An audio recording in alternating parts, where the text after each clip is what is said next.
Reborn as a noble with overwhelming debt in a massive space empire, Liam gives the universe the middle finger and vows to become the ultimate evil lord. Determined to use his powers for villainy, he starts wreaking havoc by exploiting his powers. But no matter how evil his actions, they somehow always end up benefiting the very empire he's trying to destroy. Villainy has never been so frustrating. This story begins with Liam, a pathetic middle-aged loser who lives a boring life with his ungrateful wife and child, who only know how to take but never give back. Still, as a responsible husband and father, Liam takes days off from work whenever he can to spend time with his family. He sacrifices his own dreams and passions for his daughter, Kanami, and buys her everything she desires, whether he can afford it or not. One day, Liam's boss calls him to his office and scolds him for something he didn't even do, but he tolerates the toxic environment of his company, his boss, and his colleagues to provide for his family. His love for them is what gives him the strength to keep going, but everything falls apart when he comes across his wife, Mika, having lunch with an unknown man and giggling when she is supposed to be with their daughter, Kanami, at the sports club.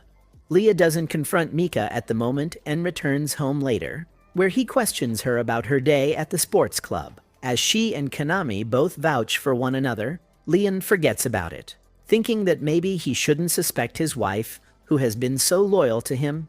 He continues working restlessly, but the tiniest of doubts still remains in his heart.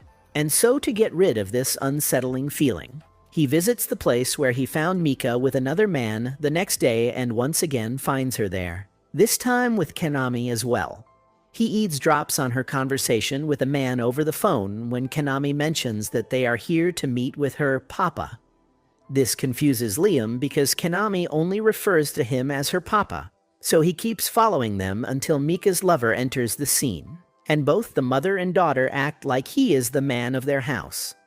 Unable to accept reality, Liam convinces himself that Mika isn't cheating on him and keeps working his ass off to feed his family.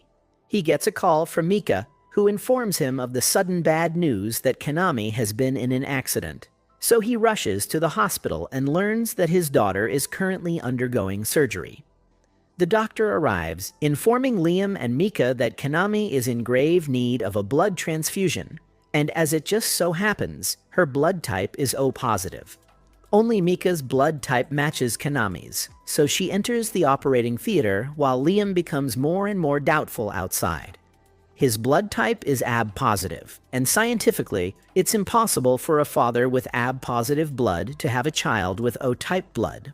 This shocking revelation makes it clear to Liam that Kanami is not his child, and unable to accept it, he confronts Mika after Kanami's recovery, imploring her to tell him the truth. However, instead of acting guilty, Mika gaslights him, saying that he never cares for the family and never spends any time with them at all. He tries to make his point, saying he only works to provide food and shelter for them. But Mika stays firm on her stance, saying his job isn't any good and isn't enough to provide Kanami with a quality education. She reminds him how he promised before their marriage that he would always keep her happy. But he has failed to keep that promise for the past 10 years. According to her, all this time, she has felt like a single mother since Liam was never there for them.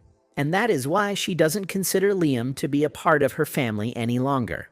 Honestly, all that gaslighting instead of answering who Kanami's father is or whether she has been cheating on him. Anyway, Mika has had enough. If she stays here any longer, she might actually start to feel guilty, so she gets up, deciding to abandon this house forever with Kanami and stay with her new papa instead. Liam begs Mika to be rational and requests Kanami to take his side, but even the little devil betrays him, stating that she likes her other papa more than him. With his family falling apart, Liam's work life also takes a turn for the worst. His boss accuses him of embezzling the company's money to an unidentified bank account, making him realize that when he rushed off to the hospital a few days ago, he accidentally left his PC open, and someone might have transferred the money from his PC. But having no proof of that, Liam faces the punishment and not only gets fired, but is forced to work as a manual laborer to repay the company's lost funds. Mika uses Liam's poor financial condition as an excuse to file for divorce, not only getting full custody of Kenami, but also demanding child support from him, not knowing how he is ever going to pay his debt. Liam tries escaping reality by watching his favorite robot mecha anime with one of his old friends, but his broken heart doesn't allow him to do that either. He can only hope that things will get better if he works hard, and that he will get to see his daughter again, even though she prefers the other dad. He believes all his hardships and sacrifices will be rewarded by God. But God has other plans, as he blesses him with a disease that slowly starts killing him internally. With no insurance and no money to afford treatment, Liam finally gives up when a blinding light appears before his eyes, showing him that it was none other than his own boss who embezzled the company's money from his PC. Not only that, but the person Mika has been having an affair with is also his boss. The scene shows both Mika and Liam's boss celebrating Liam's misery, which rips him apart from the inside, making him plead to the gods to let this nightmare be just a bad dream. At that moment, a mysterious figure appears before Liam, stating that everything he was shown is the truth. Liam screams in agony, wanting revenge on those who have wronged him, which only makes the mysterious figure more entertained. The figure states that he has taken an interest in Liam because Liam is a good man. But Liam no longer cares about being good, as everyone has screwed him over for having that trait. Assuming that this figure is some kind of deity, Liam requests him to bestow upon him a second life where he can do whatever he wants. This time, he wants to become the ultimate villain who will walk all over everyone else. The mysterious deity accepts and gives him the option to choose from 5 different worlds to be reincarnated into. Among fantasy, supernatural, period drama, Wild West, Jurassic Era, and finally, robots and space battleships. Liam chooses the space battleships one, as it reminds him of the days he spent with his old friends discussing these types of anime. The deity accepts and tells Liam that this is a sci-fi fantasy world where both science and magic coexist, and that he will be born into the house of a count who rules a planet. As Liam signs the contract, the deity sends his vengeful soul to become the ruler of robots and the ultimate space bully. As Liam opens his eyes, he finds himself inside the body of a young child lying on the terrace of what looks like a mansion that hasn't been touched in decades. Just as the mysterious deity said before, Liam is now on a planet named Hydra, ruled by his father Count Banfield. The residential estates are completely surrounded by plants, including Liam's own home, which looks like a dystopian Christmas tree-themed house. As Liam heads inside, his mom surprises him, wishing him a happy 5th birthday. Using transportation magic, she takes him to another room to show him the royal cake prepared for his birthday and gives him his present. He opens the large gift box, only to find a small device hanging inside, which his mom claims is an order sheet for an AI-made robot. Liam doesn't understand much and presses a random button on the gadget, causing a character customization screen to pop up. To summarize, he now has to choose the appearance of the maid. As he goes through the long selection process, his mom explains that after picking a model, he will have to send the order sheet to the manufacturer to receive his unique AI-made robot. She casually mentions that he must also select the maid's private parts. Although this is extremely inappropriate, she acts as if it is completely normal. Liam's dad enters as well and, as a birthday present, makes Liam the new head of the family with the additional condition that both parents get to live the rest of their lives on the Imperial home planet. He assures Liam that not having them around will give him more autonomy. They also mention that Liam must provide them with a monthly allowance so they can live in peace. Liam agrees to all of these terms, prompting his father to call the Grand Chamberlain with the official paperwork, handing the house over to his 5-year-old child. Liam doesn't question anything and, as he signs the contract, his father mentions one last thing. From now on, his maid will be the one taking care of him. With that settled, both of his parents run off as if they just got rid of a huge burden, leaving Liam questioning what just happened. He gained power, influence, and wealth, everything a man could ask for in the blink of an eye. But at the same time, he feels like he lost everything as well. However, since Liam retains all of his past life's memories, He is an adult inside and doesn't need new parents to babysit him. His goal now is to become an evil lord and exploit everything around him. He is grateful to the deity for granting him a second life and thanks him wholeheartedly. But what he doesn't know is that the reason his original life was in ruins is all thanks to the same deity, who manipulated both his wife Mika and his boss purely for entertainment. With Liam's show coming to an end, the deity decides it's time for Mika and Liam's boss to suffer as well. With a simple snap of his fingers, Liam's boss gets arrested by the police for embezzling company funds. With him gone, Miss Gold Digger loses her gold, marking the beginning of her downfall. This kicks off another entertaining show for the evil deity. The deity reveals that he feeds on resentment, anger, hatred, and despair, basically, all negative emotions. That is why he sent Liam to that isekai world, craving more entertainment from him, as the deity opens another dimensional door to leave after sending Liam's soul away. A divine cat sneakily enters the room before leaving just as the door is about to close.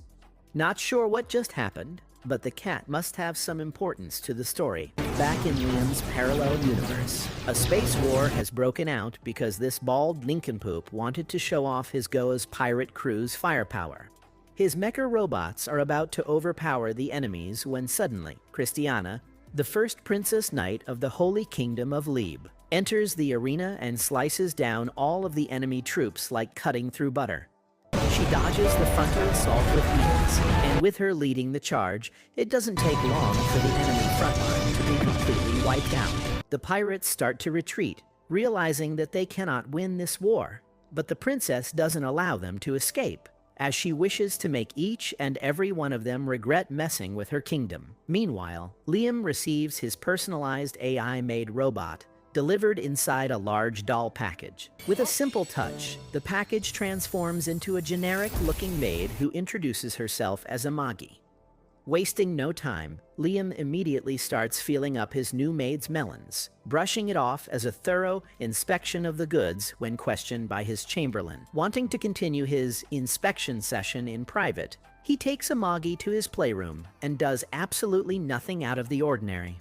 Trust me on that. Later that night, Liam puts Amagi to work, making her do everything for him, preparing tea, giving massages, and even bathing him. At this rate, it will not be long before this fit kid turns into a KFC uncle. The Grand Chamberlain, still stressed about what might have happened in the playroom earlier, watches Liam with growing concern. Noticing his unease, Liam reassures him, saying there is nothing to worry about despite his 5-year-old body. His mind is that of a 36-year-old adult. Hearing this, Amagi corrects him, explaining that in this empire, adulthood is officially recognized at age 50, though most people do not consider themselves true adults until they have crossed the 100-year mark. She also mentions that humans here live for 500 to 600 years, which suddenly makes sense to Liam, considering how much this world prioritizes environmental conservation. Everything around them is green and well preserved. Seeing Liam getting a little too comfortable with the AI,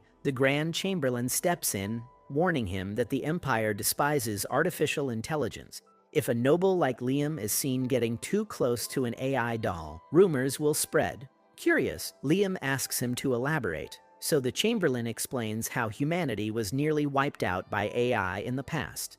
Liam, confused, asks if they had not been programmed with the 3 fundamental laws of robotics. However, the Chamberlain looks at him blankly, completely unaware of what Liam means. At that moment, Liam realizes exactly where things went wrong in this world. The old man continues his story, explaining that during those dark times, a group of brave warriors fought against the rogue AI and miraculously won, eventually founding the Empire. This raises a major question if the Empire despises AI so much. Why would Liam's mother gift him something that could bring trouble? The Grand Chamberlain hesitates at first, but since Liam is now the new master, he finally speaks the harsh truth. Liam's parents have abandoned him and fled, leaving him to inherit the massive debts that have weighed on their family for generations. Apparently, Liam's great-grandfather was a wise ruler, but he failed to raise his heir properly.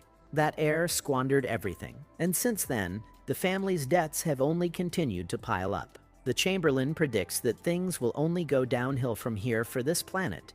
And after learning this newfound information, Liam wonders how he is supposed to become an evil lord when he possesses neither wealth nor power. Meanwhile, somewhere in a bar, people begin discussing their new lord, Liam, questioning whether the common folk will forever be at the mercy of the nobles. The bartender lady remains hopeful, believing that a 5-year-old child couldn't possibly be as wicked as the previous lords. However, the others strongly disagree, convinced that this country is bound to experience yet another era of suffering. Going back to Liam, he still cannot comprehend why a mere 5-year-old like him is being burdened with such heavy responsibilities. He begins to suspect that his parents only gave birth to him so they could transfer all their debts onto him.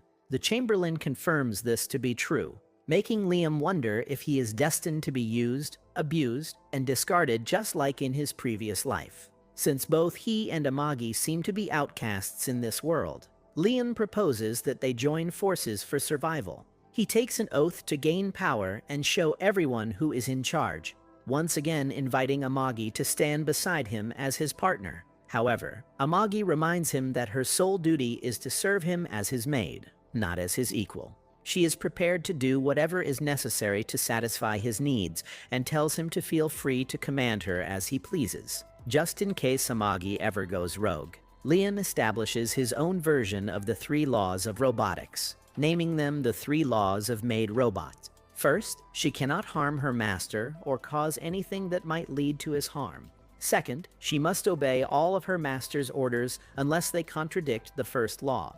Third, she must protect her own existence as long as doing so does not conflict with the previous laws. Afterward, Liam turns to Amagi for advice, believing that as an AI, she should have vast knowledge about administration and governance. She suggests that they make use of an education capsule. Apparently, by using this capsule, Liam can install 10 years' worth of knowledge into his brain in just 6 months while also strengthening his body. Liking the idea, Liam decides to go through with it and assigns Amagi the role of overseeing his domain, putting her in charge of the territory. The Grand Chamberlain strongly opposes this decision, but he fails to win an argument against the combined wit of Liam and the advanced intelligence of an AI. With everything settled, Liam prepares to enter the education capsule. Before beginning the process, he asks Amagi one final question: do AI in this world have emotions? Even here, AI can mimic human behavior, and just for the sake of the anime, yes, she does have emotions. Leaving everything in her hands, Liam steps into the capsule, going into cryo-sleep for the next 6 months.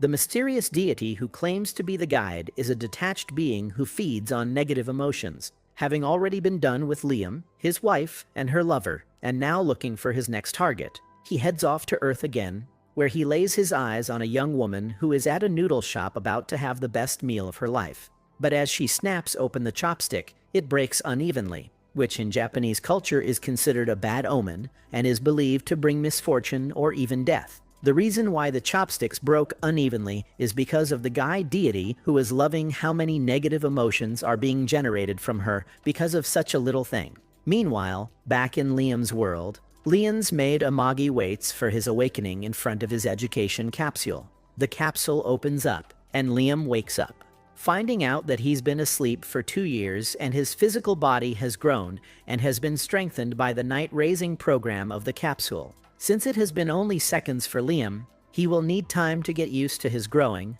and Amagi suggests that he get some rehabilitation. Afterward, Liam inquires how his territory, Banfield, has been doing, and Amagi shows him the territory's current economic situation.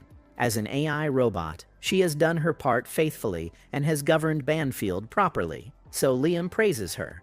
But he wants to see the development with his very eyes. So, he heads out with her and becomes greatly astonished learning that she has created a spaceport for Banfield's army. Not only that, she has also built a floating dock in the skies where mobile robots and spaceships can be stationed. Liam eagerly visits the floating dock and is completely amazed by the sight of the mobile knights that he can and will mount in the future. As he expresses his wishes to ride the robot, Amagi arranges it for him, teaching him the basic controls, which are easy to learn. The maneuvering is dependent on magic, And basically, whatever movement Liam will imagine, the robot will move exactly as he wishes. Liam accordingly and carefully descends the mobile knight from its station and walks around with ease. Moments later, he gets bored and asks Amagi if there's any way for him to practice combat using the robot. She arranges it quickly, equips him with a sword, and summons Captain Masita of the Banfield Army to be Liam's sparring opponent. Liam excitedly takes the offensive and hits Masita's shield with full power, sending him crashing into the ground.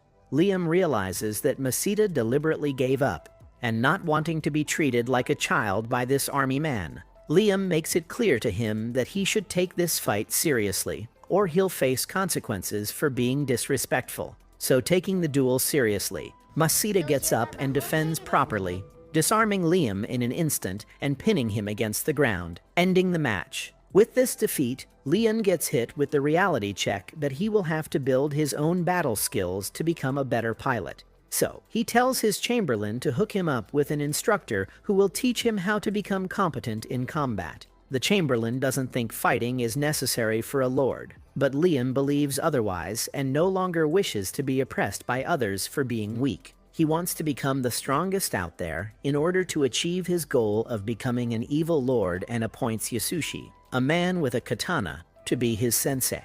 Liam introduces himself to Yasushi, expressing his desire to become the best swordsman, which prompts Yasushi to get into a philosophical speech about how there isn't anyone who can be called the best. Amagi becomes skeptical of the cringe man, but Liam tells her not to worry about it and begins his training with Yasushi. The master swordsman first demonstrates a secret technique of what he calls the Way of the Flash. Gripping the hilt, he slightly unsheathes his sword before sliding it back into place, and in an instant, all of the logs around him split in half. Liam initially believes that the man drew his sword so fast that they couldn't even see it. So, he asks Amagi to play the slow-mo video of it, which she recorded with her eyes, only to find out that the man didn't even draw his sword. Assuming that Amagi's high-tech camera couldn't capture Yasushi's technique, Liam becomes even more intrigued and decides to become Yasushi's disciple. However, what he doesn't know is that Yasushi is a scammer and the logs were already cut open by him beforehand. The guide deity watches the entire thing happen from his dimension. Perhaps he is the one who sent Yasushi here, and he eagerly waits to see what this will lead to in the future. On the other side, Christiana, the Princess Knight, gets a peace talks offering from the enemy pirate gang. So she heads to the enemy base with her battle fleet to speak with the enemy pirate gang's commander, Goze. However, Goze actually never intended to have any peace and only brought her here so he could attack her unguarded home planet, Mysteria. Moments later, thousands of pirate ships approach Christiana's planet, passing through her alliance's defense line, and Goze reveals that the alliance joined hands with him, betraying her because most of them think of her planet as a threat, as the entire combined fleet of the alliance point their weapons at Christiana's spaceship. Goze reveals that it just took him some money to convince the alliance to betray her and makes her realize that her rule ends here. However, he promises to not harm her planet if he listens to what he tells her to do. 3 years have passed since Liam started training under the con man, and of course he hasn't learnt the Flash technique because it doesn't exist. He has mastered basic martial arts, but he isn't satisfied at all and wants to learn special techniques that can help him become an overpowered evil lord. Back at Master Usushi's crib, he boasts about how easy it has been to scam Liam, who continues to be clueless about the fact that he is nothing but a bum with no skill at all. He is happy about how much he has gotten and wishes this easy money would keep coming forever. At that moment, Liam returns to ask his master some questions. He pleads with his master to teach him a complicated technique called the Technique of the Way of the Flash. Hearing this, Master Yasushi banishes him from the school as punishment for his continued insistence on wanting to learn an advanced technique when he hasn't fully mastered the basics. Immediately, Liam pleads with his master to forgive his ignorance and admits to being a fool, which he clearly is. He begs not to be kicked out, and Master Yasushi stylishly listens to his plea since he didn't want his money source to run dry. After being forgiven, Liam hurriedly leaves his master alone. Noticing that he has left, Master Yasushi breaks out of his elegant character and acknowledges that he has completely no idea about the technique Liam has asked him to teach. Just then, Liam returns again to offer him some extra money as an apology, and the hungry master accepts. When Liam finally leaves, he is very excited about the extra cash he would be getting. While he is excited, Liam returns again to inform him that he won't be available for classes the next day, and Master Yasushi has no problems with that. Of course, he would have no issues with his favorite money bag not coming for his pointless classes. Back at his palace, Liam takes an elegant position on his throne as he laments on the stress of learning. At that moment, Imagine informs him about Themon's economic report with debts remaining the same. However, since production and sales are growing, all seems to be well. Liam acknowledges Liam for her hard work and considers leaving the government to her more often. As pleased as Amagi was to hear this, she apologizes for having a low growth rate that they had expected. She shows him a report on the welfare program and laments on how the results have gone below expectation. Liam finds this surprising and wishes to know who is in charge of this failure. Shortly after, a weird-faced and ugly-looking shorty arrives. Immediately, Liam asks that he states his excuses for such failures. At first, the shorty is surprised about this, but is soon reminded about his concealing and manipulation of finances that shows a clear sign of embezzlement. Hearing this, the shorty defends himself by claiming that Liam is still too young to understand these things. He claims the expenses are necessary, but Liam reminds him that it's a lie. Furthermore, the shorty insists that he had injured those expenses to keep things running. Hearing him litter these lies, Liam asks why he chose to use a different vendor from the one that had been used before. But he claims that the new vendor is better. Stop the Catman. Having gotten tired of these lies, Liam reminds him about his other corrupt practices of bribing vendors. While these accusations continue, Liam's mind runs wild. He considers learning a thing or two from this seemingly talented corrupt official. Unfortunately, the fatty is not as talented as Liam had thought. Imagine informs him about an embezzlement case that had happened earlier which involved a subordinate of the shorty. Although he claims that this was entirely the work of his subordinate, as the case stated, Liam and Amago believed that he had only framed his subordinate to get away with it, especially considering the fact that the embezzled funds were never recovered. When Liam hears this, he is angry at the shorty for intentionally ice-skaying his subordinate to get away with the embezzlement. Scared, the short fatty claims that it's all lies and pleads with Liam not to trust dolls like Amago since they were the enemies of mankind.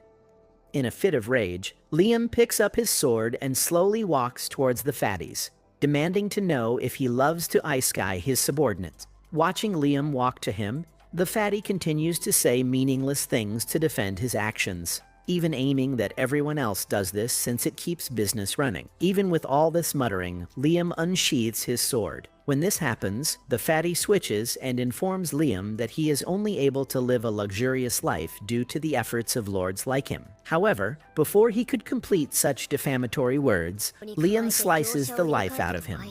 He rants at the lifeless lord, letting him know that no one has the right to touch his people or his money except him. Before this could get out of hand, Imagine calms him down. Before then, he orders her to investigate all the corrupt officials. However, she lets him know that doing that would cause more harm than good. On the other hand, she suggests that he prepares a large number of dolls instead, claiming that 30 dolls would serve him more efficiently in things like governance and other subsidiary units to make sure there is progress in the land. Hearing this, Leon immediately agrees to it. Although Amagi believes people could have negative things to say about this decision, Liam doesn't seem to care as long as there will be progress. That night, the news begins to spread about how Liam had killed a corrupt official.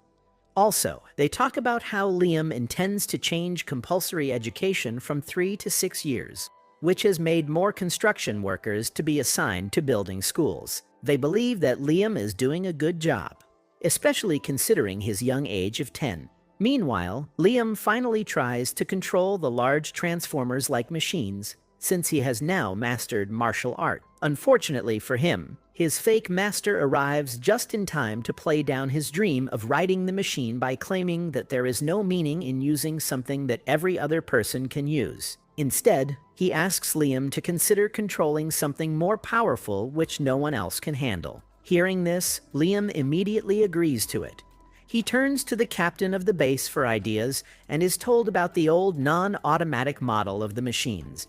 The captain informs him about the existence of a unit which his great-grandfather used to pilot, and Liam is so excited about taking after his great-grandfather's machine. Yasushi goes to a shrine looking for treasures, venting his frustration as he states how annoyed he is by the fact that Liam is actually progressing at a fast pace when the entire training process is supposed to be dubious. He knows he cannot fool Liam for too long, and the only option he has to keep milking this cash cow is by creating more meaningless tasks. He randomly presses his arm against the wall, which triggers a secret mechanism revealing a mobile knight that looks like it is from the ancient age. But for Yasushi, this is exactly what he needs to keep the money coming in by keeping Liam busy. Meanwhile, the evil deity known as the Guide is doing his usual search for negative emotions and heads to Earth, where he finds a guy who is easily offended and gets upset just because his Starbucks order is not quite perfect. The Guide loves the taste of the guy's negative emotions, but he wants something more, something gourmet. Back in Liam's world, Yasushi has already instructed Liam to repair the ancient mobile knight named Avid for his training, and accordingly,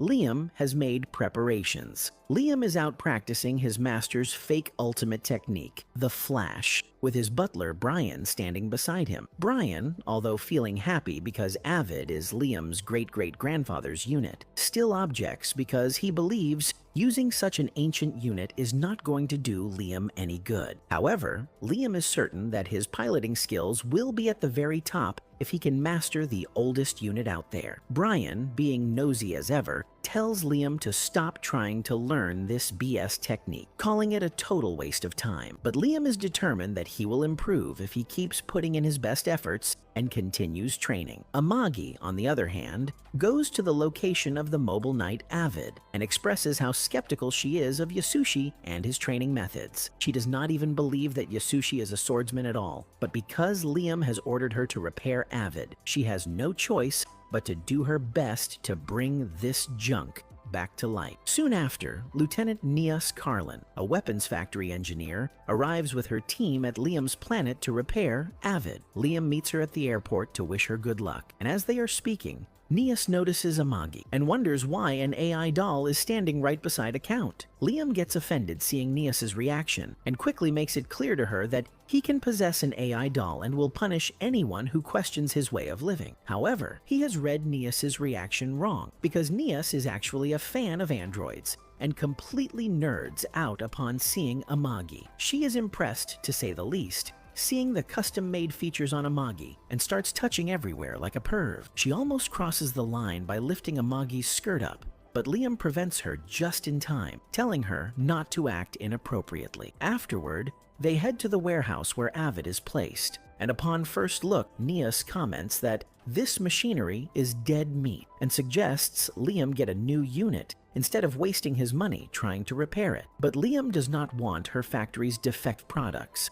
and makes it clear to her that the only mobile knight he is going to ride is Avid. Nias states that it would be too much of a hassle for her to fix this unit because they do not have its parts in stock. Furthermore, the size of this robot is much bigger than the regular ones, and that is why Nias thinks it will cost Liam a lot if he wants to revive this metal junk. Liam has got all the money he needs, and to fix the problem of the missing parts, he comes up with the idea to replace the old parts with the parts of the latest model to get the best output from Avid. But since Yasushi has strictly ordered Liam to learn how to pilot mobile knights manually, he instructs Nias to keep the controls manual and remove all the assist functions it has. Before leaving, he also asks Nias to add some special moves like a rocket punch that detaches the robot's fist on command, making it fly like a rocket toward its enemy. At that moment, Yasushi comes to the warehouse to see how much progress has been made on Avid's repair. As he lays his eyes on Nias, he he is unable to move them away, falling in love at first sight. This pervert finds Nias so perfect in every inappropriate way that his nose bleeds. He quickly wipes his nose, fixes his posture, and comes forward to introduce himself to Nias. But she is so busy talking to Liam that she completely ignores his existence. Yasushi keeps trying, introducing himself and boldly asking her on a date. Yet again, she ignores Yasushi and continues discussing with Liam why it is impossible to add his silly special moves to Avid. To convince Nias, Liam states that he will give her as much money as she needs for the job, and Nias finally agrees, as her original plan from the beginning was to get as much money as possible from Liam. Yasushi becomes super jealous seeing Liam and his love at first sight talking with each other like they are in a rom-com drama, and decides to punish Liam by subjecting him to even more stupid and gruesome training. This time, he comes up with a devious idea, telling Liam to train blindfolded from now on. He places Liam on a flowing river, standing on a slippery log, and while Liam tries to balance himself, Yasushi starts firing dozens of tennis balls from his custom-made tennis ball gun. Of course, what this guy is doing here is hurting Liam on purpose for snatching his could-have-been waifu, but he masks it by saying that this new training will make Liam a better swordsman. Liam finds this training regime super hard, commenting how heavy his sword is with the weights attached to it. But under his master's instructions, he keeps practicing, trying his best to look through his mind's eye to dodge the incoming tennis balls. On the other side, the pirate commander Goaz goes to his battleship's prison cells, where he reveals he has captured many women, including Princess Christiana. He does not explain to any of them what is going on, but tells Christiana specifically to come out as they have arrived at their destination, the Treasure Island. He gets up close to Christiana, revealing that he wants to add her to his treasures because he finds her so beautiful that it makes his entire body tremble. He drags Christiana to the experiment room of his lab assistant and opens the door to the room of his old pets, revealing a disfigured woman who has been defiled and turned into a monster by this twisted pirate. Goaz literally throws her out of the ship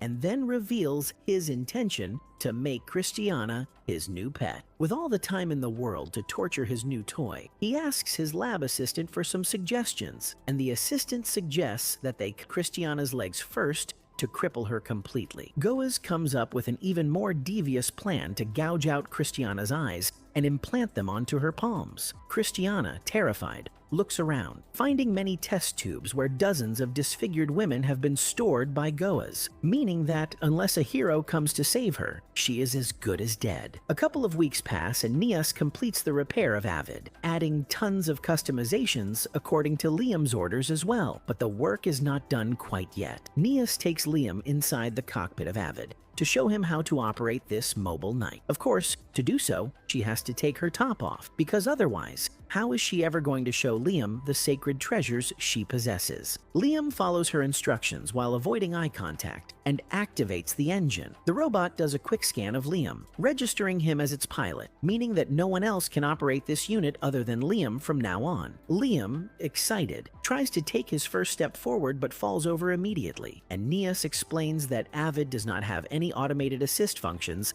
like the auto balancer, and that is why, unlike the new ones, Liam cannot move it with a simple go forward button. But there is an upside to this according to Nias. If Liam somehow manages to master this old piece of junk, he will be able to move it just like he moves his real body. Feeling motivated, Liam gets up and slowly walks forward, this time balancing the mobile knight pretty well. He takes the unit outside of the warehouse when Nias mentions how important it is to maintain a strong mental image to control this robot. To help him focus, she gets closer to him and readjusts his controls when her chug jugs touch him on accident, causing Liam to have an entirely different mental image, resulting in Avid moving his hands as if it wants to feel something. The hand gesture makes Nias realize what Liam is thinking about, but Liam claims that it is not his fault. On the other hand, Yasushi suspects that this guy is abusing his powers and doing unspeakable things to the lieutenant inside the cockpit. However, Brian has tears of joy seeing his master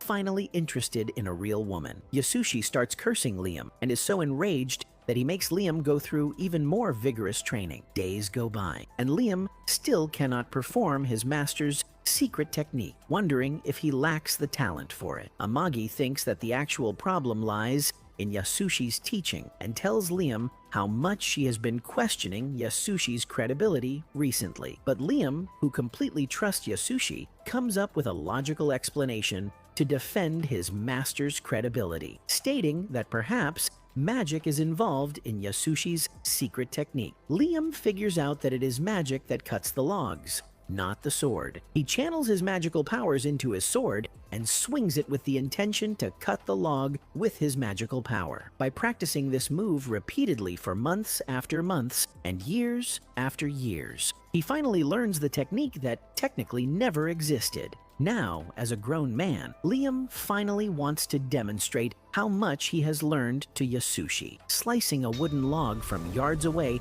just by swinging his sword toward its direction. Yasushi cannot believe what he is seeing. His teachings were supposed to be a bunch of lies. So why is it that Liam is able to cut the log? On the inside, he is terrified of Liam's powers, but keeps his poker face, telling Liam that he still has a long way to go before mastering this technique. A couple of weeks later, Liam is in space aboard his battleship with Amagi when he gets a report from one of his subordinates that Muke, one of the smaller abandoned planets in Liam's territory that has only been used as a plant to produce energy, has been attacked by a pirate fleet. The military stationed at Mukai are engaged in a fight with the mobile knights released by the pirates, but Liam's subordinate does not think the military will be able to last long due to their small numbers. Amagi suggests that they ambush the pirates from Mukai's blind spot by using gravity and stuff, and Liam, going with her plan, orders all his ships to capture the pirates, while he himself goes to defend the plants on the front line. Brian, overhearing his command, begs Liam not to risk his life, but Liam is not a coward. Moreover, he considers himself quite a swordsman, trained by the legendary samurai, so he wants the Empire to see the skills he now possesses. Shortly after, he gets inside his mobile knight Avid and jets off to Mukai. From the enemy's blind spot, he attacks them, slicing one mobile knight after another before they can even spot him. In no time, he reduces the number of his enemies, and to attain some style points, he uses a special move called Beam Rifle to launch a beam of plasma ray at an enemy pirate. Only after that does he use the secret technique, the Way of the Flash, destroying dozens of his enemies from a distance, scaring the pirates to the point that they start retreating to their ships. Liam launches his other special move, Rocket Punch, which is super effective in itself, but Liam does not like it. He calls Nias right at that moment, complaining to her that he wanted a throwable fist, not a punching hand missile. Amagi interrupts their conversation, reporting to Liam that they have only managed to capture less than 10% of the enemy ships, as 30% have been destroyed, and the remaining have escaped. Liam considers this a win and praises Amagi for doing great on her part as a vice commander. That's it for this video. Let us know in the comments if you want the next part, and please subscribe. It's free, and you can always change your mind. Thanks for watching. Goze learns from his lackey about Liam's victory and can't believe that things have turned against their favor. He had clearly underestimated Liam's prowess, but it doesn't matter. He isn't going to give up until he sees Liam on his knees, begging for his sorry life. However, what triggers his fragile ego even more is the fact that his allied fleet ran away from the battlefield after being defeated by Liam. So, he orders his lackey to launch all of their ships to destroy that fleet, regardless of whether they are allies or not. He wants to make an example out of them, so that no one ever dares to disobey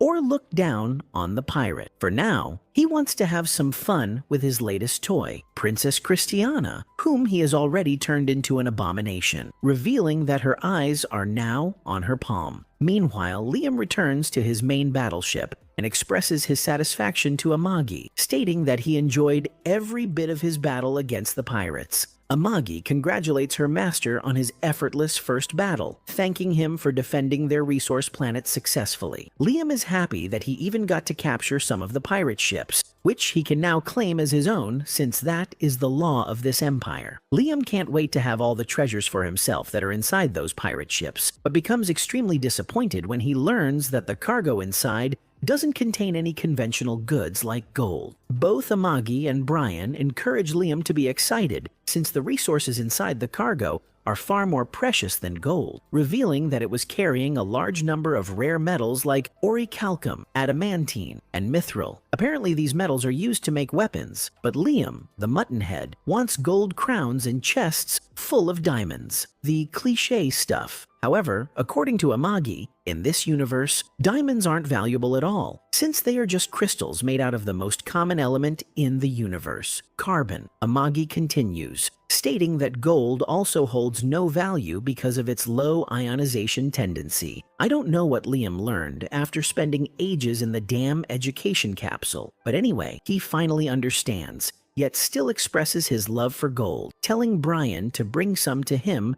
so that he can satisfy his greed from his past life's needs. Brian promises Liam that they have enough gold in their inventory, as it is used as a layering material when producing electronic devices. Hearing this, Liam orders Brian to turn the rest of the gold into gold coins, expressing his desire and dream to have his bedroom filled with gold coins. Bro's 30 by now, and adding his previous life's age, he's now over 60, but still acts like a baby. That's just crazy. But whatever, the Lord's wish is the servant's command, even though Amagi gives Liam the judgmental side-eye for a second, indicating how disappointed she is at this spoiled brat. While Liam is wasting time, asking Brian to make fancy old-school useless swords using the rarest metals, Amagi interrupts him, telling him about a serious problem they encountered when they sent out their army. Using a holographic image, she shows Liam the current number of battleships in his territory, which stands at 10,000. But apparently, fewer than 3,000 operate properly, and only 2,000 are available for emergency sorties.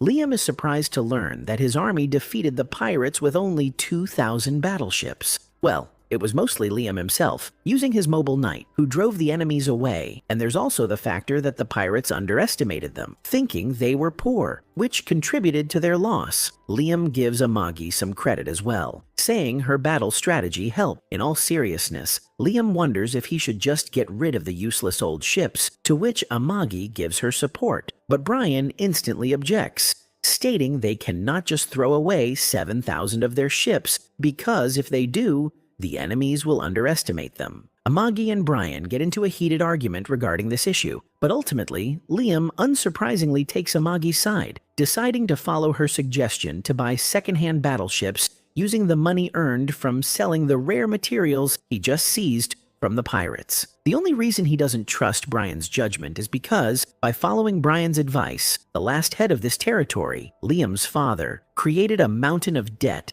that has now fallen squarely on Liam's shoulders. Somewhere else, on another planet, Nias is attending an expo to present investors with the newest battleship her manufacturing team, the 7th Weapons Factory, has developed. But the design and color scheme are so, having the lack of better words to describe this, dog shit, that the investors don't care even if her battleship is significantly more powerful than those made by other factories. After Nias' presentation, Ulysses, the engineer from the 3rd Weapons Factory, unveils her battleship, which, not gonna lie, looks 1,000 times better compared to Nias's. It features a first-class interior, along with luxury living quarters designed specifically for nobles. So, of course, the investors unanimously chose Ulysses' battleship for their army, leaving Nias completely ashamed and humiliated at being outperformed by her. She had poured everything into the ship's performance, and as a result, she lost. But she still just can't accept the fact that looks matter. Not wanting to get yelled at by her boss, she decides to exploit Liam once again by manipulating him into buying all of her battleships, referring to him as a total dumbsucker. The guide appears once again, and just like any other day, he is in search of some negative emotions to feed on. He finds a guy wasting his life, cursing while playing Valo all day. After collecting some tasty malevolence from him, the guide heads to Liam's universe to eat the big fish, assuming Liam's negative emotions must have accumulated a lot over these past couple of years. But when the guide arrives on Liam's planet, he is absolutely stunned to see the growth of Liam's territory, leaving him wondering how this muttonhead managed to turn a town that looked like an undiscovered ancient ruin just a few years ago into a modern city. Even so, the guide doesn't lose hope just yet. Recalling the useless con artist he once sent into Liam's path years ago, disguised as the swordsmaster, he holds on to the hope that Guy has contributed something to turn Liam into a total loser. The guide is angry, to say the least. He cannot imagine that things aren't going the way he wishes. Meanwhile, the citizens start saying good things about their lord. They enter into a bar where they discuss how Liam had been able to capture pirates and even get several goods from the pirates he had captured. He is indeed way different from his father, and the way he rules suits them a lot. However, there is someone in that same bar that isn't excited about Liam. That person is Yasushi, a fraud through and through. He complains about his student with all his might. The attendant, seeing how frustrated he sounds, tries to ask him what is wrong. He reveals that no matter how much he ensures that his student doesn't understand swordsmanship, the boy keeps getting good. The woman can't understand why he is angry that his student is good. For every teacher, this should be a good thing. Well, not for a fraud who calls himself a teacher. He complains that at his best, he is nothing but a third-class, maybe second-class swordsman. But to his shock, Liam is slowly getting to first class. This could mean two things. Either Liam has clocked him and is just pretending, or Liam hasn't clocked him, but will soon. No matter the possibility, it still means doom for him. The guide comes inside to see feedback. Nothing works according to his plans either. He had sent Liam a bad teacher, but Liam's life is an irony of what he wants. As they both lament, Liam is at home practicing his sword. He cuts several trees at once, and he is excited. He knows he has gotten better, but the fool still thinks Yasushi is way better than him. He speaks to Amagi to know if he has the same speed as Yasushi, but Amagi sees no difference. Knowing good things do not just happen to him, he doesn't want to waste his life. He thinks about his life again. He was reincarnated as a son to parents who left him with loads of debts, but now he is a good swordsman. He has started paying off some of his debts, and things are going well for him. To him, all this is because of the guide. He appreciates the guide, but his gratitude only brings the guide a load of heartache. As a creature who only lives on misfortune, gratitude is a poison to him. He feels like dying, and he looks around for anyone that he could get negative energy from. Thankfully, Yasushi's negative energy is available for him to live on. It is not enough for him, and he really needs Liam to fail. He consoles himself that the best time a person fails is when the person is at the verge of success, so he would wait until Liam is almost successful, so that the misfortune he will get will be much. At the castle, Amagi comes to inform Liam that the Imperial Army are thinking of disposing of their old weapons. Since they need second-hand weapons, it will be best to buy from the Imperial Army. The deal seems nice to Liam, but it has a condition that may be the downfall the guide wants. The condition is that he has to take some of the Imperial armies too as a part of the exchange.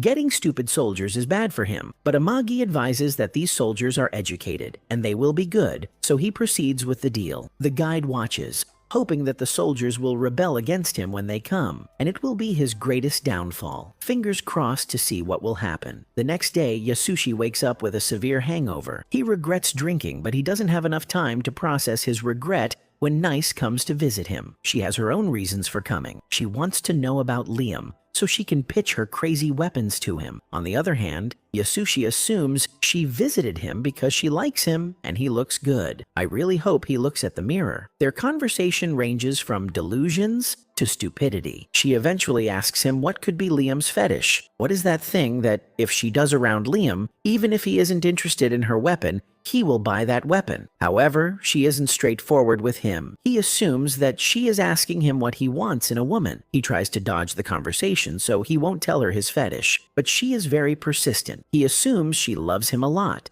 and can't understand what it means not to be around him, so he spills. He tells her how he likes his skirts, short and revealing, that he likes flashy underwear. He enjoys seeing tight suits, and even the type of stockings he loves. For her, she assumes he is telling her about Liam, so she takes the suggestion and sets out to see Liam, looking all glammed and glamorous, with her tight and short skirts that reveal what is under, and her tight suit with the flashy underwear. Her presence doesn't even appeal to him. She barely even looks as good as Amagi, so why will he like her? She tries to shake all she had brought before even pitching, but he commands her to go straight to her pitch. She tells him about the weapons, but he refuses to buy. He had just bought them from the Imperial Army. She is angry that the third weapon is still working against her. She begs him to at least buy from her. She starts shaking everything. Instead of getting excited at what she is shaking, he is getting annoyed. He recalls that in his past life, his wife also had those kinds of underwear. She didn't wear them at night to him, which means she probably wore them to meet the man she was cheating with. His expression changes. She assumes it is because he likes it, but no, what he is seeing is actually traumatizing, and he hates the sight. Although Nice sells worse weapons,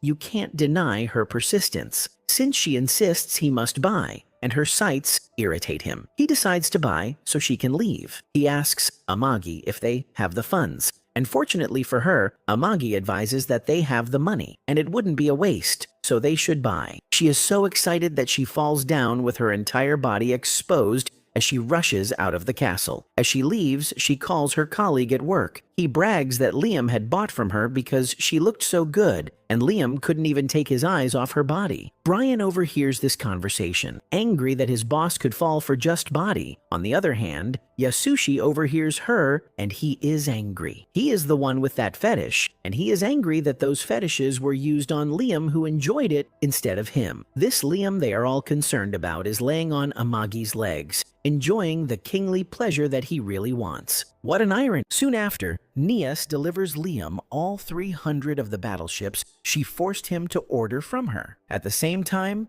the battleships Liam brought from the Imperial Army also arrive. Amagi gets a receipt from the Imperial Army via quantum teleportation, and she asks Liam for his signature on the receipt by repeating the word quantum several times. So Liam jokingly places his thumb finger on her melons, stating it will be his quantum thumbprint. Got him. Anyway, Yasushi is chilling inside his home, wondering how he's going to take revenge on Liam for snatching Nias away from him every single time. He recalls Nias's plot, regretting the fact that Nias wasted her precious treasures on that doll-obsessed brat. He can only imagine what Liam must have done to poor innocent Nias, and vows to make Liam pay for everything. As his anger builds up, the guide reveals himself to have been watching and devouring all of Yasushi's negative emotions. The guide cannot wait to see what Nias's anger will lead to, and can only hope that this anger will lead to Liam's eventual downfall. So the guide places his trust in this con man and leaves for another realm, looking for more negative emotion. Nias brings Liam to the battleship she made to show it around to him. Liam doesn't expect anything luxurious or at all stylish. He doesn't expect anything at all from this incompetent woman, but the interior still disappoints him. Nias explains that luxurious interiors are just for decoration and hold no real value in war. But Liam doesn't care. He wants decoration. Nias can't change Liam's mind, and she isn't going to add any fancy interiors. So they both agree to disagree and move on to the next topic about how to use this ship. Nias briefs Liam on the instructions for how to ride the ship, including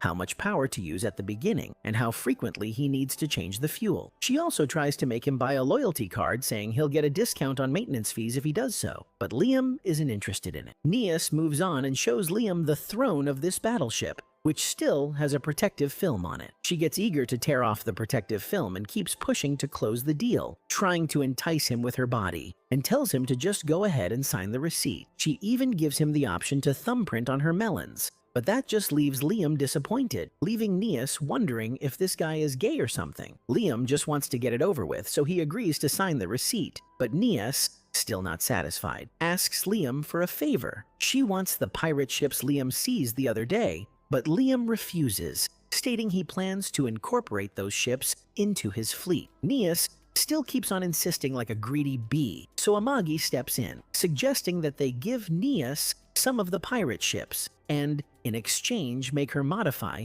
and fix the rest of the ships for them. Liam loves the idea since all of the pirate ships are in complete wreck, and Nias also agrees, revealing that the only reason she wants to get her hands on the pirate ships is because she wants to see what kind of technology the pirate ships use. Apparently, the technology is unknown, and the equipment comes from outside the Empire, and that's why Nias wants to study it and use the technology on her own models. But before closing the deal, Liam visits the pirate ships first, along with Amagi and Nias, entering one that is not in a total wreck, and he can immediately notice the difference between the design and the interface. The ship literally has a helm, like a classic pirate ship, and Liam loves it so much that he wants to put it on his own battleship. Nias the normie goes into a detailed explanation of why this is a bad idea, but Liam shuts her up, being a man of culture, and makes it clear that if he wants it, he is going to have it, regardless of whether it's useless or not.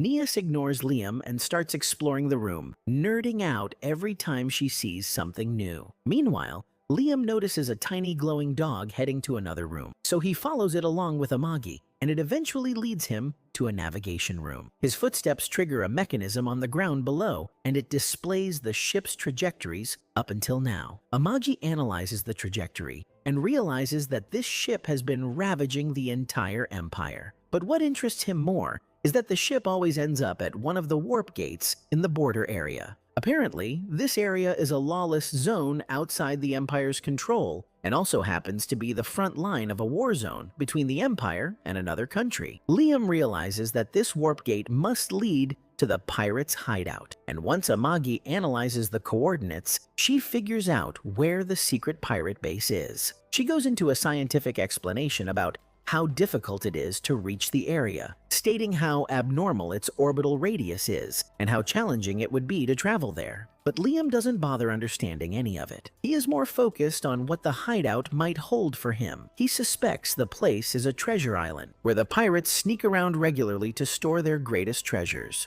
Although Liam is being delusional, Amagi lets him decide what to do with this information, and he excitedly declares that their fleet will immediately go on a treasure hunt. Soon after, Goaz gets the news that Liam has started an attack and has already defeated some of his underlings at the front line. He brings the underlings before him, deciding to punish them for tainting the pirate name by being defeated by a trash count. Before dealing with these losers, Goaz commands his subordinates to bring him Liam's head, sending everyone to the battlefield, and deploys all of his ships. Liam, along with his fleet, heads to the warp gate that leads to the pirates' hideout. But they are not allowed to use the gate because there's an apparent toll fee that needs to be paid to the Empire. The officer handling the warp gate connects with Liam, explaining that since the gate covers a huge distance and Liam intends to warp 7,000 ships, it will require a lot of money. Liam promises to pay later once he's done, but the officer doesn't trust his credibility. So Liam asks Amagi to find him someone credible, but sadly, they have no connections. Liam explains the situation to the officer again, telling him that he intends to pick a fight with the pirates, but that only makes the officer more unwilling to allow it, since Liam cannot even guarantee a safe return, let alone the due payment. Liam hasn't brought any funds, and it took him several days to come here, so he cannot just go back. So Liam demands the officer to let him speak to his manager. Unfortunately for him, the officer is the highest ranking person here. So Liam just throws a tantrum and ends the call. He comes up with an idea and decides to meet the officer face to face to negotiate a deal. While he keeps trying to see how he can convince them at the Rap Gate to allow him into the Parmonia Gate without the gate fee, Goaz and his spaceship arrive at the Parmonia Gate. He has all his connections at that gate, and despite being the villain in this situation, he doesn't have to beg anyone to let him in. Indeed,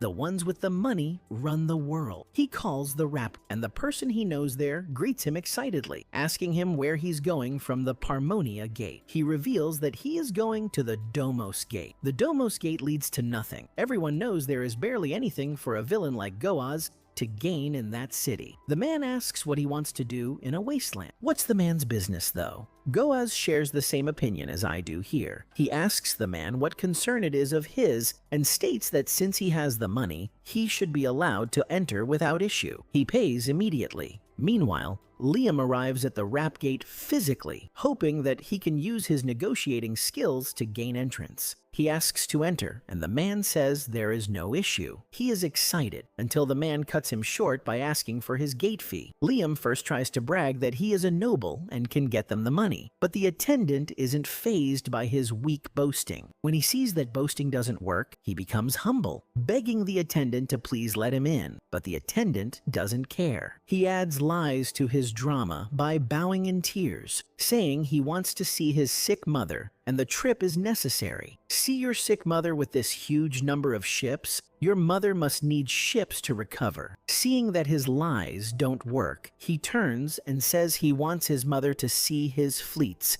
before she dies. Well, the man tells him to return, get the money, and come back, if indeed his mother is that important. The man receives a call regarding Goaz's passage, so he leaves to deal with other things. Liam is angry that his negotiating skills are no longer working. He walks around the place and sees the dog again. He follows the dog. At the wrap room, they see Goaz's passage. Knowing that Liam's ship is also in the waiting room, they realize the clash isn't going to be a gentle one. They were the ones in the wrong since they received payment from a pirate without knowing where he was going, so they decide to turn a blind eye. Everyone working there goes on a break so that when the clash happens, it will seem as though they weren't in attendance. After they all leave the room, Liam finds himself there. He sees it's a Wrap Gate, and there's a pirate ship around Parmonia Gate. He assumes the attendant had given him passage and even told everyone to leave so no one would know he gave him passage without payment. Looking at the screen again,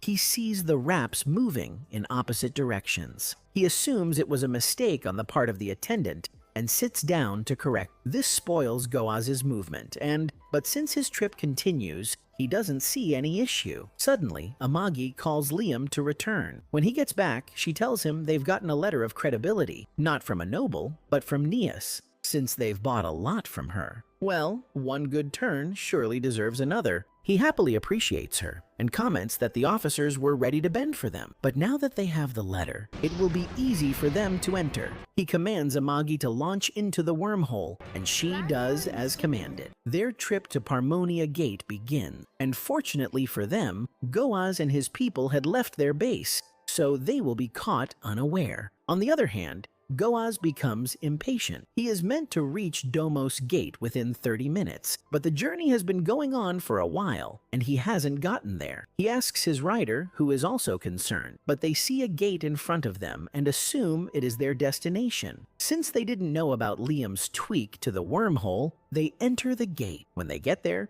they see red everywhere. Several spaceships are there, ready to launch and fight them. They realize they are in a danger zone as they have entered the Imperial Army zone. While it is doom for them, it is fortunate for Liam. He eventually arrives at his destination, and while Amagi wants to check their coordinates, he doesn't need that. He can see the several pirate ships and knows that is the treasure island they've been looking for. Amagi looks further and sees that none of the spaceships are activated, meaning they aren't ready for war and aren't prepared. Liam decides to take this opportunity to attack them unaware. He tells Amagi to launch the ships. She releases the other spaceship to attack, while he enters his own spaceship, named Avid. Within a few seconds, he launches several attacks at the island. He uses his rocket punch to destroy all of their ships, and with his avid crush, he crushes them. All this goes on without Goaz knowing what is happening to his island. In fact, it's even unsure what he is going through on the Imperial Army Island, where he has found himself. Liam sets the spaceship on fire. Amagi comes to report to him that all the spaceships have been set on fire. But that isn't enough for him. He is there for the treasures on the island, and that is what he will take. He tells Amagi to release the mobile knights. She does as commanded, and all the mobile knights target the rock-like island in front of them. He looks from his ship, excited to hunt treasures. I hope he finds gold, since gold is his favorite treasure. It is unsure how Goaz will react to this hit, but I can assure you that there are exciting times ahead. Subscribe here to see the next part. We go back in time when Christiana was back in her homeland and meeting with her father, His Majesty, her brother Prince Rickart, and her sister Rowene, to whom she had promised that she would make it back safely. But then there was a sudden explosion outside. caused by the pirates. Apparently, the Alliance had betrayed Christiana's family and allowed the pirates to invade her planet, and as a result, the kingdom was blown to bits, and Christiana was taken captive by Goas. It was then revealed that Goes had captured many other women, but Christiana thought her fate would turn out differently, as she was a princess knight. She even dared to humiliate and mock Goes in his own territory, which turned out to be her biggest mistake, as Goes defiled one of his female captives right in front of her, with the help of his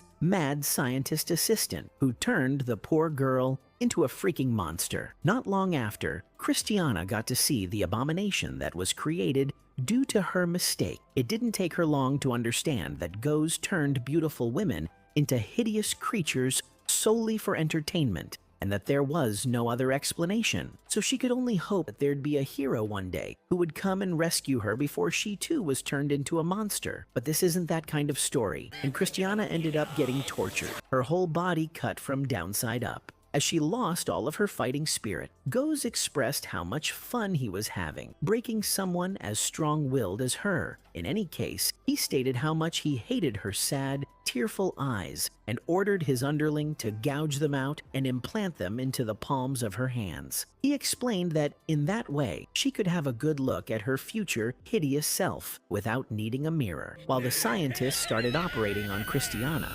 Goes turned to the girls behind him, telling everyone to watch closely, as soon their turn was also coming up. Christiana begged Goas to show mercy, but he just laughed and watched as she was turned into a green, blobby monster. Coming back to the present, the scientist has locked her inside a glass capsule, where she begs continuously for someone to take her life. The scientist comes up to her and tells her that she isn't going to die just yet, as Captain Goes isn't done playing with her. At that moment, several explosions can be heard outside, caused by Liam's army. It's a surprise assault, one that has already sunk all of the defensive ships of this island. The scientist has to take command, because Captain Goes is away, but he isn't any good at leading. And taking that opportunity, Liam, in his Mecha Knight, slashes through all of the enemy mobile knights. After making sure no enemies are left, Liam orders an all-out search for the pirates' treasures, and also tells his crew to find survivors as well. While looking for the treasures, Liam sees the glowing dog again, and follows it to the laboratory, where he captures the scientist. He asks the scientist about the treasures, and the scientist tells him about Goes' pets, which is the biggest treasure here. Not knowing what that is, Liam goes to the place along with the scientist, where all of the pets of Goes are locked, and gets drawn to the green, blobby girl, Christiana. The scientist proudly claims Christiana as one of his greatest creations, and his slimy remarks make Liam feel like he was talking to his past life's boss, the evil a-hole who made his life a living hell. Now, having enough power, Liam doesn't waste any time and shoots this crackhead right in the head before turning back to Christiana. Learning who Liam is, Christiana begs him to save her and all of the people kept here, and Liam agrees without thinking twice, asking her to repay his favor in the future. He then walks away, but what he didn't get is that what Christiana meant by saving her is that he should kill all of them here, because no one had the will to live anymore like this. Liam's subordinate confronts Liam about this, and Liam explains that he isn't an idiot, and is actually planning to regenerate all of the captives' bodies from scratch using highly costly elixir that can put his territory in debt again. This isn't really what an evil lord should be doing, but Liam doesn't want to abandon people who are going through a worse time than he did in his past life, and that is why he is going to this length to save them. Soon after, Liam goes back to his planet, where the greedy biatch Neas comes again after hearing Liam conquered a space pirate's base. So she wants him to buy some of her battleships to celebrate, which makes literally no sense. Liam knows she's just here to extort him, but since her ships did help him conquer the treasure island, he decides to give in. But when she starts showing her melons, he gets disgusted and refuses to buy any at all, making her realize that he's grown bored of her body. She goes into a depressing monologue on how he has used her all this time, when she's the one who's used him constantly, and growing fed up with her and wanting to get rid of her. Liam asks Amagi about the funds. Amagi does some calculations and tells Liam that the loot they got from the treasure island can be used to buy 5,000 of Nias's ships. But before Liam can say what he wants, Nias takes it as a yes and literally runs away. While heading back, she cries to her subordinates on a video call about how she ripped her dignity to shreds to secure the order. Liam's master Yasushi overhears her talking and assuming that she sold her body to Liam again, which she's never actually done. He goes into rage mode. The guide, revealed to have just arrived here, gladly eats Yasushi's negative emotions. Liam goes out looking for Nias, wanting to cancel the order he never placed, when he runs into Yasushi, who takes him to the training grounds wanting to punish him. Claiming it's just training, Yasushi blindfolds Liam and launches a barrage of drone attacks at him with full power. But that backfires again, as Liam, in this desperate moment, learns defensive magic and destroys all of the drones using a magic shield. Yasushi is speechless. He gives up and walks away, saying he has nothing more to teach him, and to make him stop dying for more training. He gives Liam the title of a certified master. With this new meaningless title, Liam is finally content, and he thanks the guide from the bottom of his heart for bringing him to this fine world, not knowing his positive emotions would piss the guide off. A few days pass, and Liam is back to being unsatisfied with his life. He complains to both Brian and Amagi about how he, as the greatest evil lord in this world, wants to make everyone pay because of how unfair his past life was, and Amagi, not understanding his ambition, agrees that he should pay everyone. What she means is that he should pay his debts, but Liam brushes it off, saying he'll do it later. For now, he wants to enjoy his life as an evil lord, and to do so, he needs power, money, and most importantly, a harem full of hot women. He already has power because he's a skilled, certified master swordsman, so he wants to have money next. That's when Merchant Thomas visits him to congratulate him on defeating the pirates. As a gift, Thomas has brought Liam's favorite, gold, and tons of it. Liam is happy, but he knows there's a catch, so he asks Thomas what he wants, and Thomas explains that his merchant crew needs to pass through a dangerous territory and is hoping he can use Liam's fleet, 100 ships to be exact, as the escort. Liam turns to Amagi, and upon confirming they have enough ready, he agrees to lend Thomas some, but subtly reminds him that when he comes back next time, he has to give Liam more gold. After meeting with Liam, Thomas, with his assistant, goes through a major city in Banfield territory in a car. Thomas exclaims how prosperous and advanced this place has become over just a couple of years, and that apparently has only been possible because Liam has been using most of the tax income to develop the territory. Thomas compliments Liam, calling him a wise ruler, but the only thing that weirds him out is Liam's obsession with gold. In any case, since gold is cheap,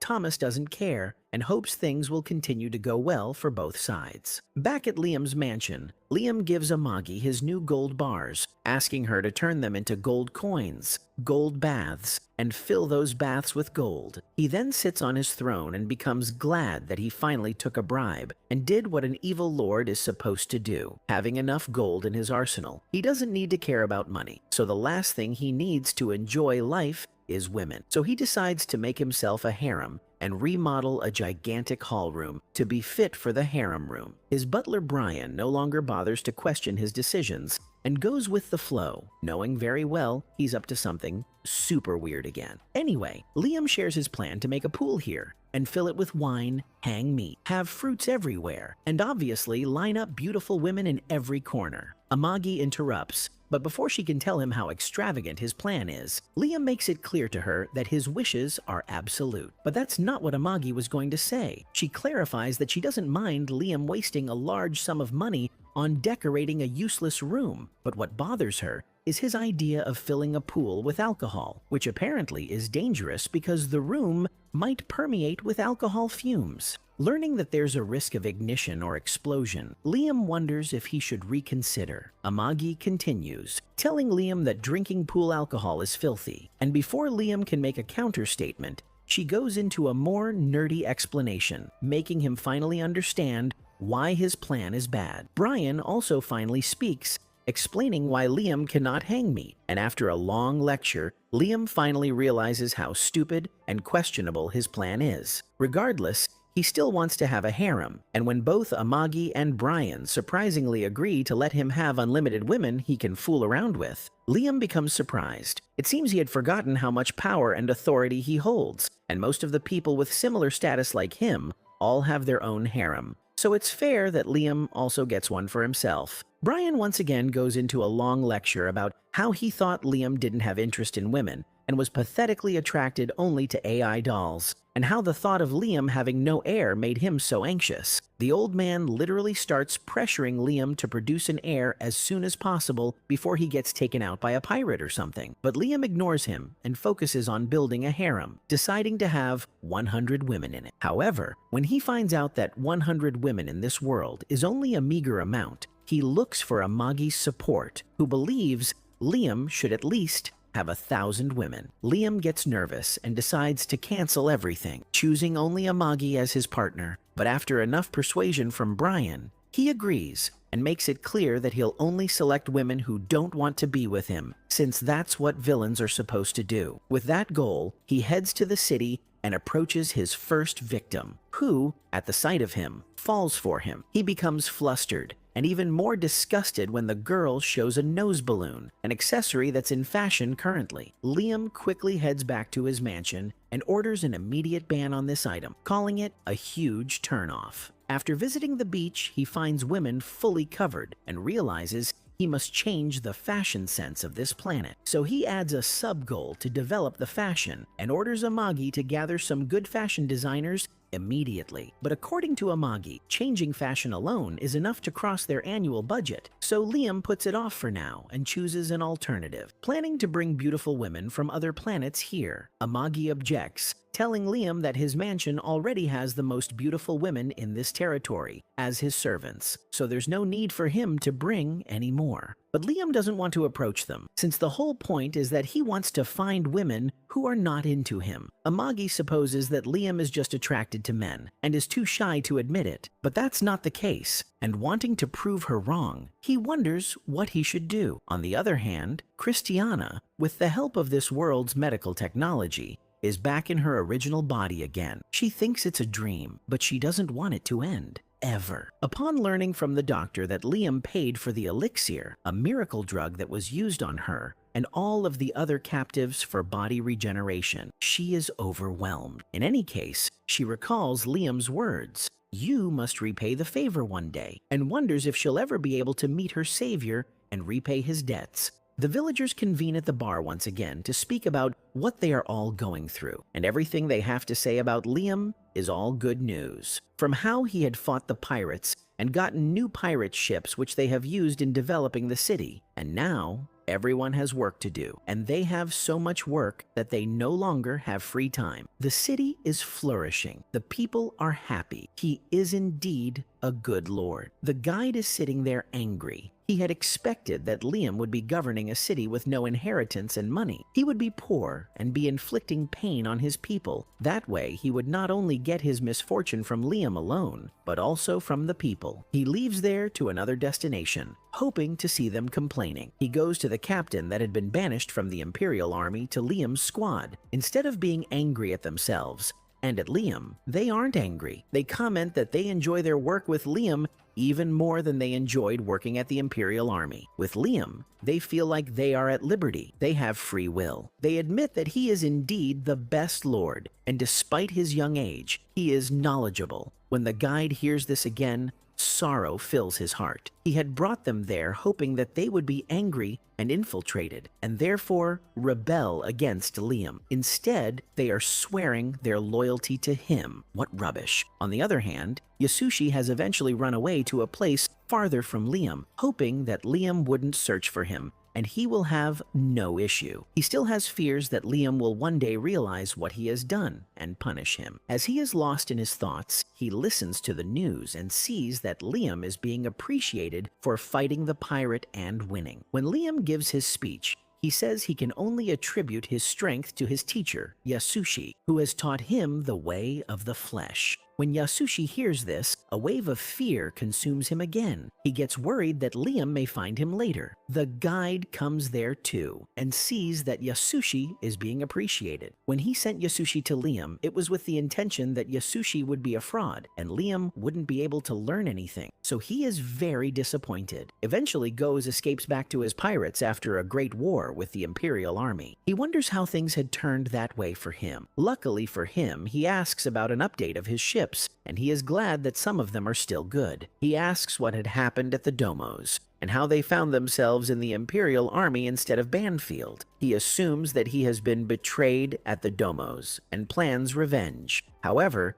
the guide comes there. Finally, he has seen someone he could convince against Liam. He reminds him that it was Liam that had destroyed his pirate, and if there is anyone he should fight, it should be Liam. Goze takes this advice and plans that after he repairs his ships, he is going against Liam. Innocent Liam is at home, enjoying the presence of his maids, from giving him meals to fanning his food before he eats it. But he isn't satisfied. He still feels that to be an evil lord, he has to be more evil than he presently is. Amagi sees his dissatisfaction and asks what more he wants. She gives different suggestions as to what could satisfy him, but he rejects all. When she talks about if he wants more wives, he asks her if she will be fine with it. She reminds him that she is a robot. She has no say and only wants his satisfaction. He doesn't want her hurt by the several wives he gets, despite the fact that she insists she can't be hurt. She asks if he wants more robots instead,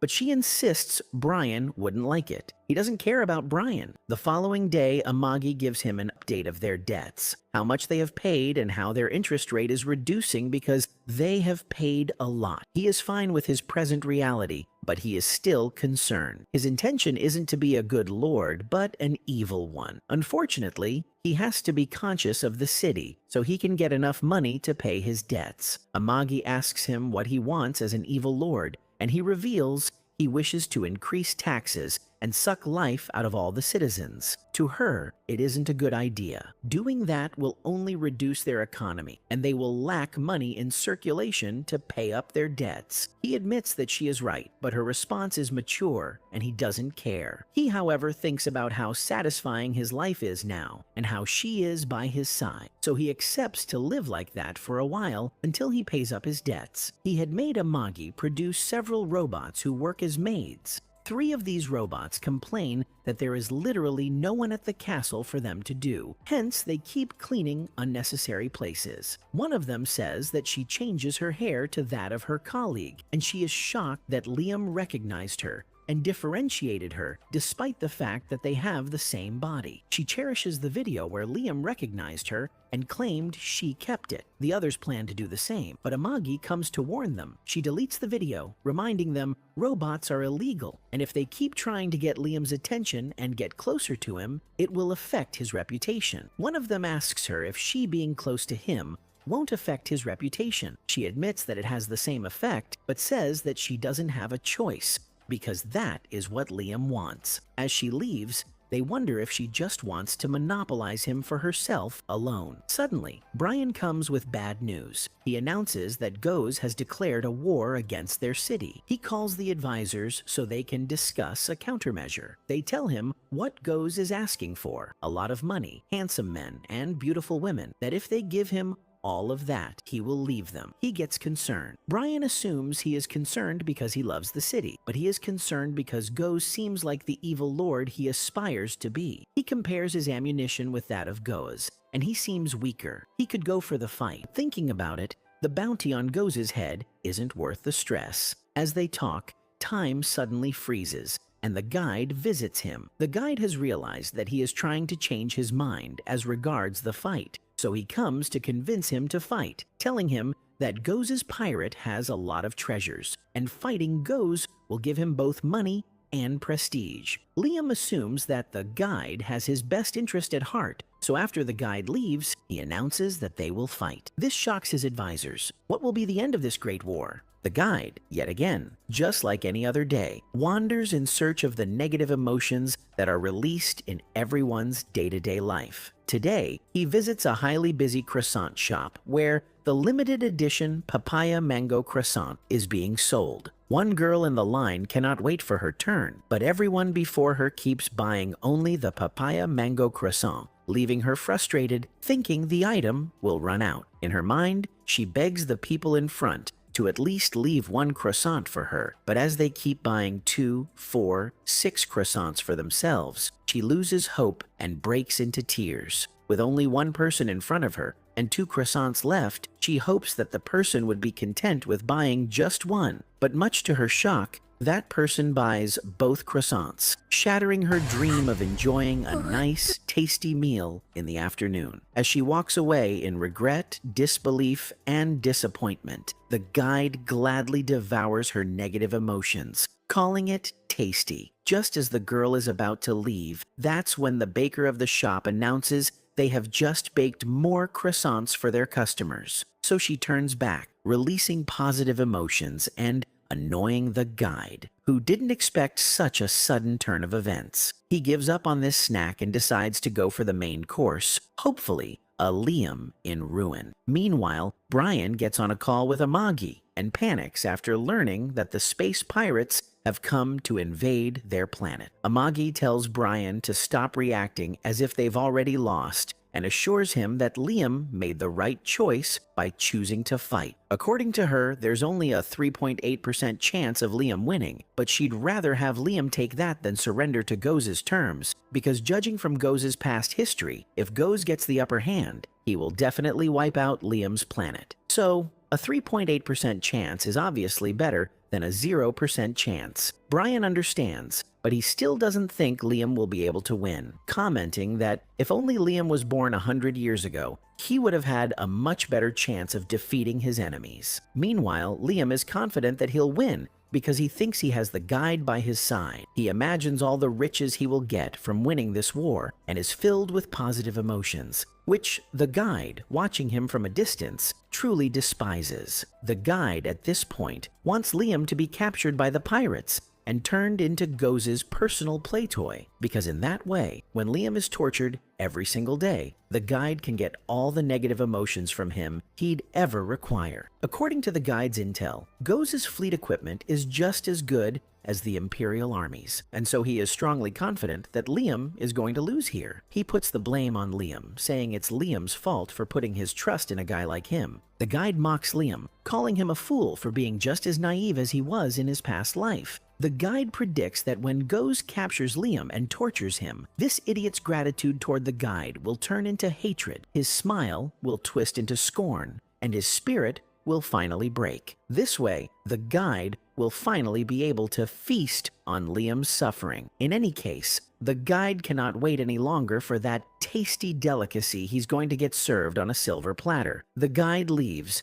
and the scene shifts back to the battlefield where Goz is. He declares that whoever captures Liam alive will be rewarded with double the bounty and expresses how eager he is to turn Liam into his latest toy. Goz's assistant asks if he has taken a liking to the boy, but Goz explains that he's just looking for some new entertainment, revealing that he intends to torment Liam's people and turn them into monsters as well once the war is over. Meanwhile, Liam's subordinates, who at first were skeptical of his antics, have finally started to realize that their young lord is not playing around and actually has impressive political skills, not to mention how good he is with a sword. Liam learns about the bounty placed on his head and gets eager to take the pirates' treasure, hoping they'll approach him. But even after 3 long, boring days, nothing significant happens, except at the front lines, where, according to the second in command, Liam's army is struggling due to the overwhelming number of pirates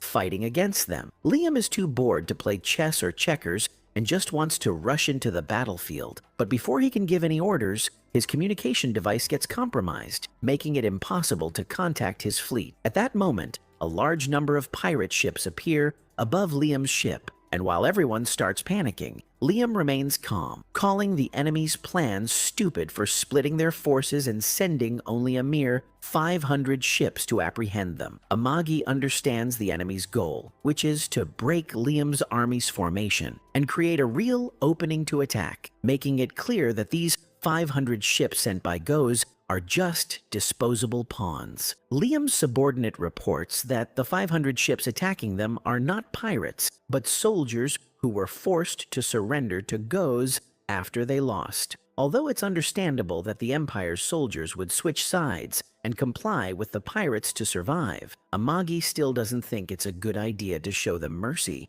Since they can no longer be trusted, Liam remains reluctant, but he still takes the initiative and wipes out all 500 ships. When Goaz gets the news, he becomes impressed, but focuses on the slight disorder created in Liam's fleet, and takes this opportunity to charge directly with full force. As they push forward, Liam's fleet begins retreating, maintaining the same distance, and Goaz, thinking Liam is scared, orders his fleet to keep advancing when suddenly the ships at the front explode, revealing that the entire space had been filled with mines, hidden using magic. Goaz can't believe he fell for such a cheap trick, but regardless, he still has the numbers on his side, so he orders his fleet to keep charging through the mines. Liam learns of this, and also of the fact that the front lines of Goz's fleet consist only of Empire soldiers, meaning only the disposable pawns are being sacrificed, not the real pirates. With the pirates closing in, Liam's subordinates focus on protecting Liam's ship with all they have, putting themselves in harm's way to shield their lord. But Liam doesn't want that. He doesn't want a single person under his command to be hurt, and after making that clear to everyone, he declares that he will crush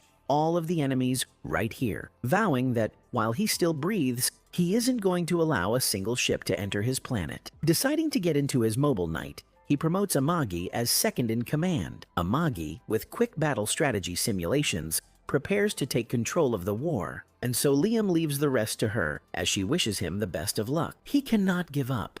Not at this point. Since he has decided to fight the battle by himself, he enters his ship to go and fight. Amagi goes to captain the pirate ship because of his instruction that she should launch him. She tells the knights that they should launch the remaining ships, but they are skeptical about obeying her. Why should they allow a robot to control them when they are humans? She tries to explain to them that Liam is hell-bent on going to the war front. This leaves them with no other choice than to protect him. If they don't launch and back him up, he will be alone out there and will be killed. She tells them that her loyalty isn't to the kingdom or the people in it. Her loyalty is only to Liam, and she will do anything to protect him. Hearing this makes the knights have a change of heart because they can't imagine that a doll has more loyalty than they do. They vow their lives to protect Liam and take control of all the pirates so they can fight. Amagi launches Liam's ship, named Avid. Liam flies with all the reassurance he had gotten from the guide that the fight was settled and he would have no issues. He enters the warp, hoping to meet Goz and his pirates off guard. However, once he enters the warp, they immediately receive a notification that someone has penetrated it, and they get ready for the fight too. He enters into the midst of their ships and brings out his weapons, from his sword to his gun to his pistol. He is sure he isn't going to lose the fight. As he fights with his life, the soldiers behind him also protect him with theirs. He assumes the war will be a walkover, but will it really end that way for him? I can't help but imagine the traumatizing way Goz would treat him if he were captured. Unfortunately for Liam, all the bullets in his gun are finished. He is shocked because he didn't consider this when he proudly came out, but he knew there was no way his bullets would kill over 30,000 fleets. He tries to withdraw to solve that, but suddenly he gets hit. He realizes that someone has gotten closer to him, and indeed, it is one of the enemies. He is glad that at least someone strong has come there to fight him. He brings out his sword and begins to fight. When he attacks, the knight realizes he isn't weak. He says Liam's swordsmanship is quite strong and asks what academy he learned from. Liam proudly announces that he learned from the way of the flesh. The knight insists he has never heard of that skill before, which gets Liam angry. How dare you not know my boss? He claims it is the best skill and says the knight isn't knowledgeable. However, the knight insists he has fought several people who learned from the best academies, and if he doesn't know the way of the flesh, then it must be fake. To show the superiority of the way of the flesh and his resolve to broadcast it, Liam hits the knight, and the knight dies. After happily killing the man, he has a change of heart. It would have been better if he had let the man survive. That way, the man could spread the gospel of the way of the flesh, and everyone would know how strong he is. he eventually resolves that he will leave a few skilled swordsmen alive, letting them survive in near-death situations so they can proclaim his name across the world. Let's see how much this will work for him. Goes and his pirates still do not believe he is strong. They wonder how a poor noble like him can have the skills and money to purchase so much ammunition to attack them. They keep calling him poor, and this keeps getting him angry. He screams that they should stop calling him poor, because if they continue, he will feel like killing them even more. He uses the way of the flesh several times to cut through all of the knights and survive. Suddenly, he gets a notification from the left side of his ship. That part has been destroyed. He realizes his ship isn't strong enough for the way of the flesh. That isn't his priority at the moment, so he continues his fight. One of his enemies also comes to attack Avid, and he fights back. Suddenly, he starts losing the fight. The enemies are overwhelming, and since he is a one-man warrior, it is impossible for him to keep up. His knights in the ship are also scared that they cannot continue holding out. To make it worse, Amagi announces to them that their success rate has now reduced to 1.2% from 3.8%. Thankfully, Liam sees a new spaceship arriving to fight on his behalf. The rider in the spaceship is Christina, who is back from her trip,